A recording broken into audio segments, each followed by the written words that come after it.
professor Paulo PCD, onde a educação inclusiva não é futuro, é agora.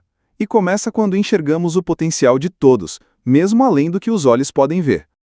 Olá! Já parou para pensar no sistema que organiza o nosso trabalho, as nossas compras e até, quem sabe, os nossos sonhos? Pois é, a gente está falando do capitalismo, o motor econômico que domina o mundo e molda quase tudo no nosso dia a dia.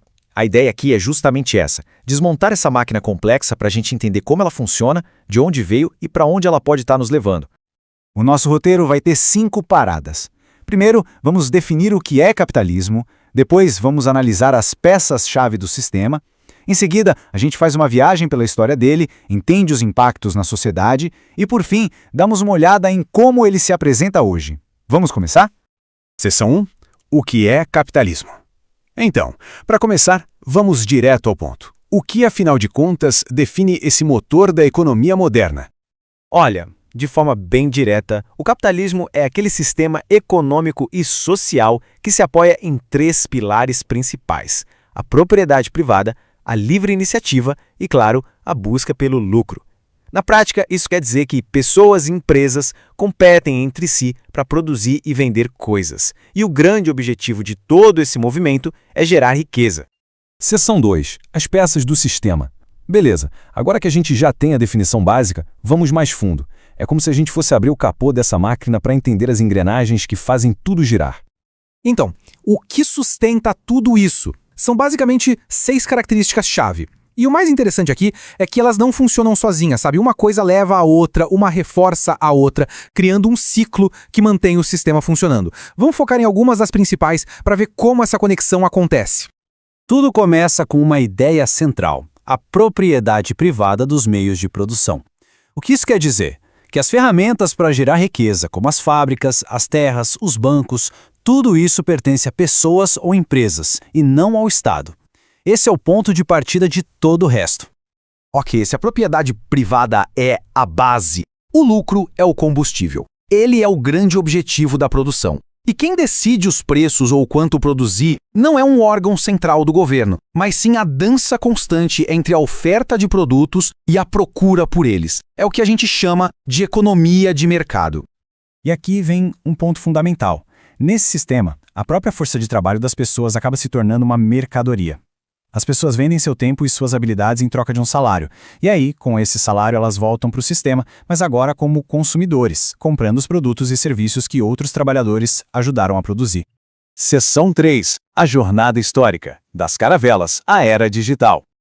Certo, mas esse sistema não apareceu do nada, né? Ele evoluiu muito ao longo dos séculos, passando por fases bem diferentes. Vamos fazer essa viagem no tempo para entender a jornada. Olha só, a gente pode pensar nessa história em 3 grandes momentos, 3 fases bem claras. Primeiro, o capitalismo comercial. Depois, o industrial. E, por fim, o financeiro e global, que é basicamente o que a gente vive hoje. A primeira parada é lá no capitalismo comercial, na época das grandes navegações. O lucro aqui vinha principalmente do comércio entre os continentes e, de forma bem intensa, da exploração das colônias e de suas riquezas. Essa prática era a base do mercantilismo.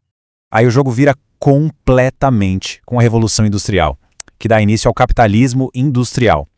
As máquinas a vapor, as fábricas, tudo muda.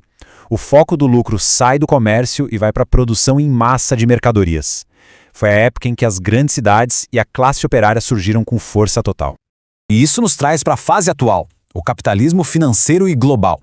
Com a globalização e a tecnologia, o capital, o dinheiro, agora viaja ao mundo instantaneamente, com um clique. As empresas multinacionais se tornaram gigantescas e superpoderosas, conectando a economia do planeta inteiro. Seção 4. Impactos na sociedade. Bom, já vimos a mecânica e a história. Mas e as pessoas? Como tudo isso se reflete no dia a dia da sociedade? Vamos dar uma olhada no lado humano do sistema. Uma das consequências mais diretas do sistema é a criação de uma estrutura social bem clara. De um lado, a burguesia, que são os donos dos meios de produção. Do outro, o proletariado, os trabalhadores que vendem sua força de trabalho. E no meio, uma classe média bem diversa. De acordo com o material que estamos analisando, essa divisão é, historicamente, uma fonte de tensões e desigualdades sociais.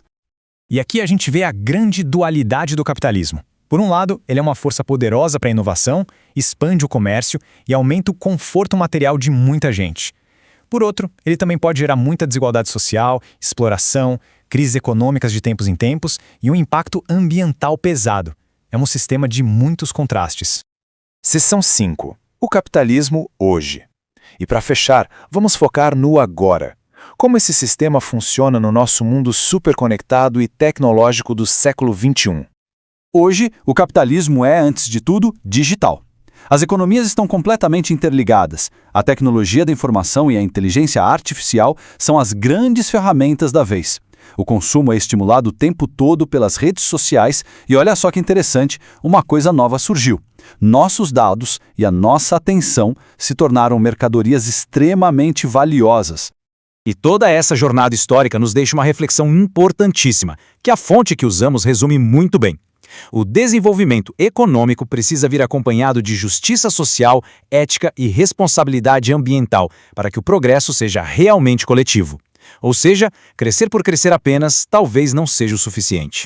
O que nos leva à grande pergunta final, que talvez seja o maior desafio do nosso tempo. Progresso econômico e justiça social. Será que eles podem de fato andar juntos? A busca por uma resposta para essa pergunta é o que, no fim das contas, vai definir o futuro do sistema que rege o nosso mundo. Professor Paulo PCD, onde a educação inclusiva não é futuro, é agora. E começa quando enxergamos o potencial de todos, mesmo além do que os olhos podem ver.